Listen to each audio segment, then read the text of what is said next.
शादी समारोह में 50 की गैदरिंग को बढ़ाकर 200 करने की दिल्ली सरकार से इवेंट ऑर्गेनाइजर ने की अपील।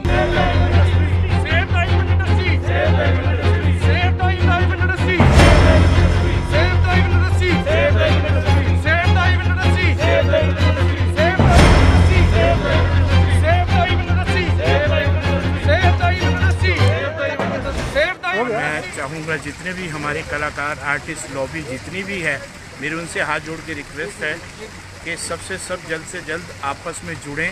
दर्पण की ये जो मुहिम है इसे सक्सेसफुल करें, क्योंकि इसमें दर्पण का भला नहीं है, इसमें हम सबका भला है।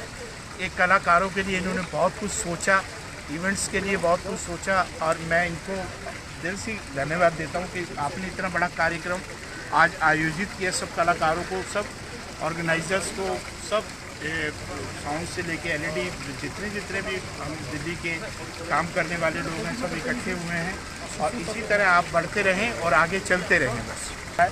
और हम सब कलाकारों के लिए उठाया है, अपने लिए नहीं उठाया, अपने कलाकारों के लिए उठाया है। तो इसका सहयोग करिए और इसके साथ जुड़िए। आप सबको नमस्कार। मेरा नाम दर्पण दुआ है। मैं प्रोफेशनली एक आर्टिस्ट हूँ जो कि पिछले 27 साल से इस इंडस्ट्री में हूँ। जो एक बहुत बड़ा दुख हम सबके सर पे टूट के पड़ा है वो ये है कि अगर कोई एक इवेंट बुक होता है तो उस एक इवेंट में एक इंसान की रोटी नहीं होती, हज़ारों लोगों की रोटी होती है। एक इवेंट कंपनी होती है, उसके नीचे काम करने वाले मुलाजिम होते हैं, डेकोरेटर्स होते हैं, लाइटमैन होते हैं, साउंड गाय होते हैं, एलईडी वॉल वाले होते हैं, डांसर होते हैं, म्यूजिशियन होते हैं, ड्रमर होता है, डीजे होता है, एंकर होते हैं, बहुत सारे लोग होते हैं। सर मैं नाम नहीं बता सकता, मेरी उंगलियों के खाने कम पड़ जाएंगे। सर केजरीवाल साहब, मेरी आपसे एक छोटी सी रिक्वेस्ट है और सरकार के उन आला अधिकारियों से रिक्वेस्ट है कि आपने तो एक झटके में बोल दिया कि 200 लोगों को काट के 50 कर दिया जाए। वो क्लाइंट, वो पिता, वो माता कहाँ जाए जिन्होंने 200 लोगों को काट बांट दिया। हम ये नहीं कहते कि संजय सर आप अकेले आना, भाभी जी को मत लाना, भैया जी आप अकेले आना, बच्चों को मत लाना, आप आना, बीवी बच्चों को मत लाना। सर बहुत बड़ा पहाड़ टूटा है और सबसे बड़ा पहाड़ टूटा है हम आर्टिस्टों के ऊपर। सर हम लोग कहाँ जाएँ? हम पिछले 8 महीने से 25 मार्च के आसपास हमारा लॉकडाउन लगा था पहला। 25 मार्च से लेकर ऑलमोस्ट ये 25 नवंबर आ गई है, हमारे पास 8 महीने से खाने को रोटी नहीं थी। हम लोगों ने कैसे कैसे करके अपना पेट काट के, अपने बीवी बच्चों का पेट काट के अपनी EMIs पे किए हैं। बैंकों ने हमारी EMI माफ़ नहीं करी, स्कूल वालों ने हमारी फीस माफ़ नहीं करी।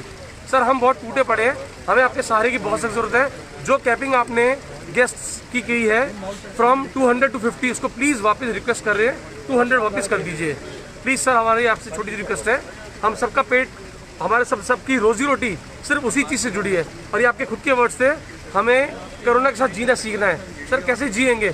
आप जीने नहीं दे रहे, अब हमें रोटी कमाने नहीं दे रहे। सर बस छोटी सी रिक्वेस्ट है सर, मेरे सारे कलाकार भाइयों के साथ, मेरे साउंड वेंडर्स, मेरे इवेंटर्स, मेरे एलईडी गाइज, मेरे डीजे, मेरे डांसर, सबके साथ, मेरे एंकर्स, सबके साथ मेरी यही रिक्वेस्ट है। Thank you sir, thanks a lot sir. Lockdown March में लगा, हमें लगा कि ये जो कोरोना काल आया है 1 महीने में ख़त्म हो जाएगा।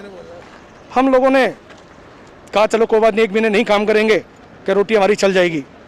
उसके बाद में सब लोगों को पता है जैसे शादियों का सीज़न जिससे हमारी रोटी चलती है, हमारी किसी की सैलरी नहीं है। जैसे हमारे डांसिंग ट्रूप वाले भाई हैं, ठीक है, सारे आर्टिस्ट हैं, डीजे है, लाइट साउंड वेंडर है, फोटोग्राफर हैं, उनके सबके साथ में एक एक बंदा काम करता है तो पूरा परिवार जुड़ा हुआ है, पूरा परिवार खाना खाता है। वो आप लोगों को भी पता ही है। केजरीवाल साहब आज से हाथ जोड़ के रिक्वेस्ट है कि इवेंट इंडस्ट्री को आपने क्यों बंद रखा? आपने मार्केटें खोल दी, आपने अपना दिवाली पे अक्षरधाम पहुंच गए, आप लोगों के मुंह पे मार्क्स नहीं थे, आपने 2-2 हज़ार के चालान कर दिए। आपने कहा कि लाखों रुपए आपने साउंड लाइट का वहाँ लगाया, वहाँ पे लाइट साउंड का लगाया कि दिवाली आप लोग घर से मनाओ, मैं वहाँ पे अपनी नेतागिरी सीखता हूँ। आपने क्या सोचा फोटोग्राफर के लिए? क्या सोचा आपने इवेंट इंडस्ट्री के लिए? क्या सोचा आर्टिस्ट के लिए? क्या सोचा लाइट साउंड वालों के लिए जिनका परिवार चलता है वहाँ से? आप ये देखिए उनका पूरा परिवार चलता है। आपसे हाथ जोड़ के रिक्वेस्ट है केजरीवाल साहब कि आप जो हमारे शादियों की डेटें आई हुई हैं जिससे हमारा परिवार चलता है, जो कुछ ही आपको पता है कि 15 तारीख या उसके बाद काम हमारा ख़त्म हो जाता है, आपने जो 50 बंदों को कर दिया है, बल्कि हमारे जितने बैंक्वेट्स हैं, 5 स्टार होटल्स हैं, कितनी प्रिकॉशन लेते हैं, हमारे फोटोग्राफर्स हैं ग्लव्स पहन के रखते हैं, हमारे डीजेज हैं मास्क लगा के रखते हैं, शील्ड लगा के रखते हैं, आर्टिस्ट इतना उनको सैनिटाइज करते हैं, आपने उनके ऊपर ही गाज गिरानी थी। आप प्लीज़, आपसे हाथ जोड़ के रिक्वेस्ट है, आप लोग इसको जल्दी से इम्प्लीमेंट करके आप शादियों का जो आपने 200 से 50 की है उसको तुरंत 200 कर दें, जो हमारा परिवार पल सके, पूरी इंडस्ट्री परिवार पल सके। आपसे हाथ जोड़ के रिक्वेस्ट है। हम सब इवेंट वालों का एसोसिएशन का, जितनी भी एसोसिएशन है हमारी, आइदर वो बैंक्वेट वाले हैं, टेंट वाले हैं, आर्टिस्ट है, सिंगर है, कोई भी है हमारी लाइन से जुड़ा हुआ, सब एक दूसरे के साथ जुड़े हुए हैं। और आज ये छोटी प्रॉब्लम नहीं है। आज कोई बड़ा ऑर्गेनाइज़र है तो उसके पास एक सेविंग है, ठीक है, छोटे ऑर्गेनाइज़र के पास एक सेविंग है, लेकिन जो आर्टिस्ट लोग हैं, जो बेचारे ऑर्केस्ट्रा वाले हैं, आर्टिस्ट हैं, ये लोग डेली जब बुकिंग के लिए जाते हैं, बुक होते हैं, जाते हैं, तो इनको एक अमाउंट मिलता है और इनके पास एक हर साल में सीजन होते हैं 2, उस सीज़न के अंदर इनको अपनी सेविंग होती है, जो कमाई होती है। आज वो सब पिछले 8 महीने से बंद थी, लॉकडाउन था, तो सबने सफ़र किया है। बट आज ये चीज़ जब इन्होंने 200 लोगों के लिए अलाउ किया तो सबके मन में खुशी हुई कि हम लोग दोबारा काम करेंगे, हमारे जो पहले लॉस हुए उसको हम कहीं ना कहीं जाके कवर करेंगे। आज सबकी EMI नहीं जा पाई, सबके खर्चे जो है, सबके कट गए खर्चे, सबने कम कर लिए, रोटी के लिए सब मोहताज हो गए आर्टिस्ट लोग हमारे।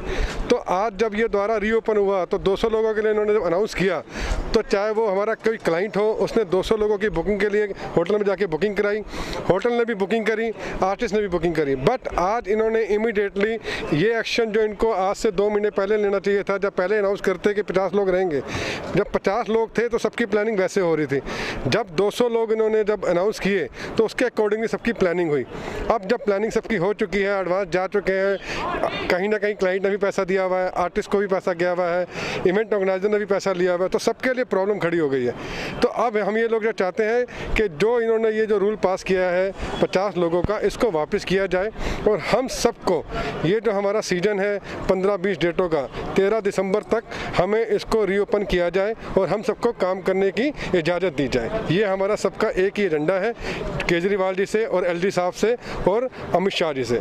ये मैं आपको कहना चाहूँगा कि हमारी बात को आपके जरिए वहाँ पहुँचाया जाए और प्लीज़ हम सबकी बात को सुना जाए। आज हम सब यहाँ इकट्ठे हुए हैं इसलिए नहीं कि हम यहाँ पे झगड़ा करने आए हैं या शोर मचाने आए हैं, हम पीसफुल चाहते हैं कि कहीं ना कहीं हमारी बात रखी जाए और सिर्फ एक ही एजेंडा हमारा है, 200 लोगों के लिए आप ग्रांट करो। और जो आपने डेकोरम बना दिया है होटल्स को, होटल भी आज की डेट में सारी चीज़ें अपने पैरामीटर्स में कर रहा है। आज की डेट में जो भी शादी कर रहा है मास्क के साथ कर रहा है, सैनिटाइजर के साथ कर रहा है, तो अपने रूल सारे फॉलो कर रहा है। जब आपने रूल बना दिए तो उस चीज़ को फिर आप डिनाई क्यों कर रहे हो? ये सिर्फ एक ही चीज़ है, तो आप इस चीज़ को प्लीज़ हमारे लिए हाथ जोड़ के विनती है हमारी सभी ऑर्गेनाइजेशन से, आइदर वो सेंट्रल गवर्नमेंट हो चाहे हमारी दिल्ली की गवर्नमेंट हो, कि हम सबको ये अलाउ किया जाए।